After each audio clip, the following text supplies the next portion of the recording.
Well, I missed one of the most important parts of this process, but after you fillet them out and get them cut into somewhat even strips, you put it in a smoker. You cold smoke it for 6 to 8 hours, depending on how cold your smoke is. And then you pull it out, and you get it going into this next process, which is cutting even length strips that fit your jars. You get those going. And then the next part is make sure you got a good cup of coffee, because I'm gonna be here all day. But the tips and all the stuff that you're cutting off of those to make them nice pretty strips, we like to put them in just their own separate jars and save them for road trips and hunting trips. But full pint jars, that's what we're cutting the length to try and make them as full and as packed as possible. But I'm working on pulling the jars out now and just taking the rings and the lids off and getting them in a pile. Also, you don't have to smoke it. You could just start fresh pack. Yep, very true. The smoking process is just because some people like smoke. Like... That's my favorite. Like Blake. So I don't know why she's trying to tell you about not smoking it, because that's the only thing she wants. But anyways, these are your jars. You don't have to do full pints either. I guess I should say that as well. You can do any size jars that you'd like. Half pints, full pints, quart jars. I mean, it's really depending on your style and who you're trying to feed or what's going on. We'll get back to you when we're putting ingredients into the jars. So you get your secret concoction of spices in there. Our secret salt and pepper. But we put, I don't know, it's all your palate, how much salt you like and how much salt and pepper you like. But the next step is 2 teaspoons of just natural oil. We're using olive juice, so Popeye's gonna be upset. Okay, they all got olive juice in them now.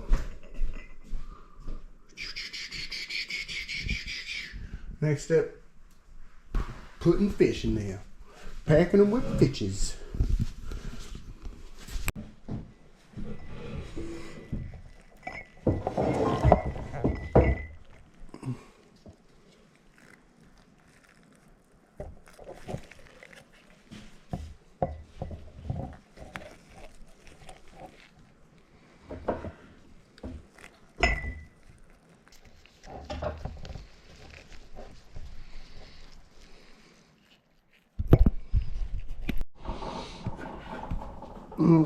Got a few jars packed. Now I'm going to start wiping the lids off with a warm wash rag and then start loading the pressure canner. But it's really important that you come through and you give each lid, surface of the lidding area or sealing area, a good wipe down. Okay, after you get all the lids wiped off, or I'm sorry, all the tops of the jars wiped off, then you come through and you put the lids and rings on. But that's it. Not too tight. Literally tight enough with like one hand. That's about it. You do that to all of them, and then you get them loaded into the cooker. Canner, pressure, cooker, thingy. So the cookers we're using, I don't know the name of them.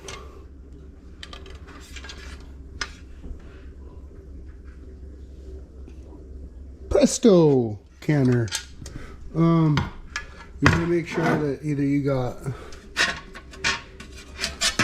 your gaskets to put in between your lids.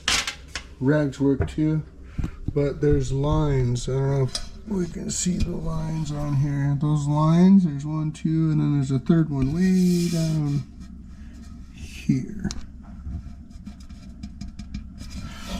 that's what you fill your water line up to, and then you load your jars up and you get to cooking. So I'm gonna get some water in here and then I'll start packing jars.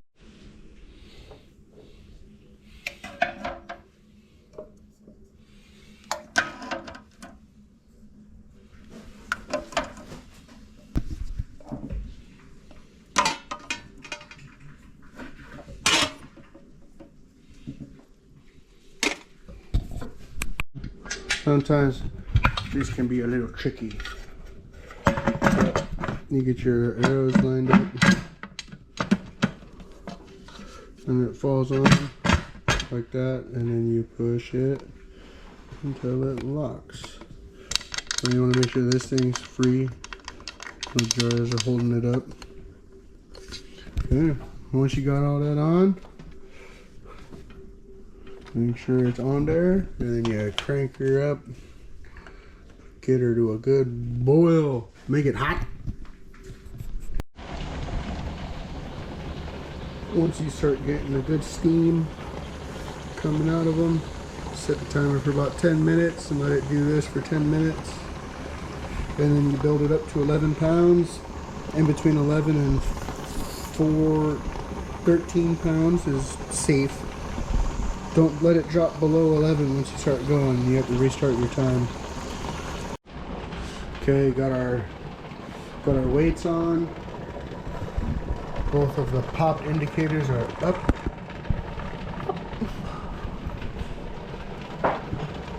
Now we just watch the pressure build. Once it gets to 11, we start our timer. And we wait and watch and sit and wait and watch. There it is. 11 pounds on both of them. We're good to go now. Okay, we'll be back in an hour and 40 minutes.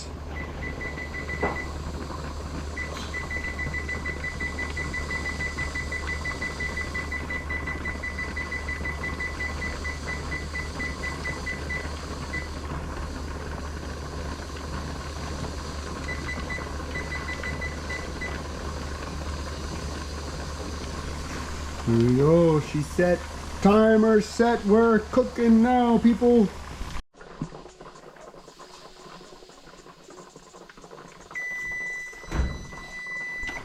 And now, you just turn them off. And let them sit. And they'll fall on their own. Don't touch anything. Let them do their thing. And then once your top pressure indicator releases, you let it sit for another like 5 minutes and then pop your tops and carefully pull your jars out, but we'll get to that step. The tab is officially fallen. We're still gonna give it a few minutes before we take the weights off and pop the tops.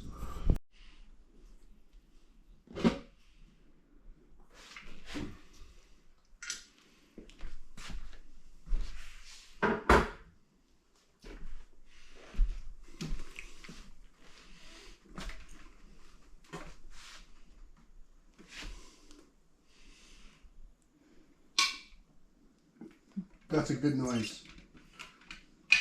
That means they're sealing.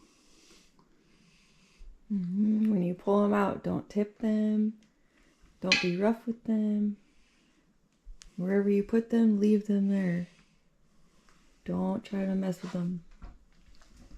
Yeah, they gotta stay here for overnight.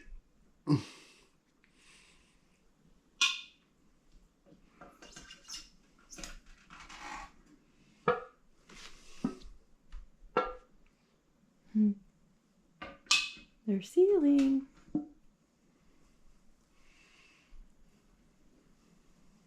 Can you give me like a...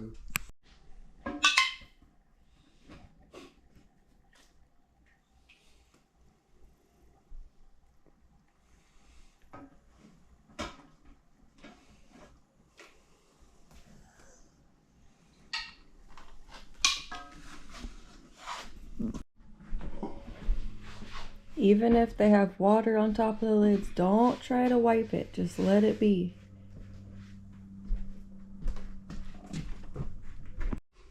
Rings too, leave the rings alone.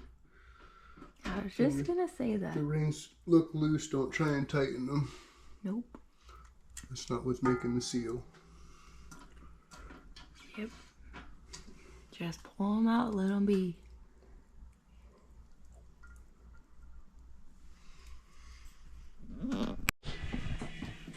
It's a good thing my lovely assistant showed up because she says, "Did you tell them? Did you tell them? They need to wipe the lids off?" I didn't tell them. So I'm telling you now.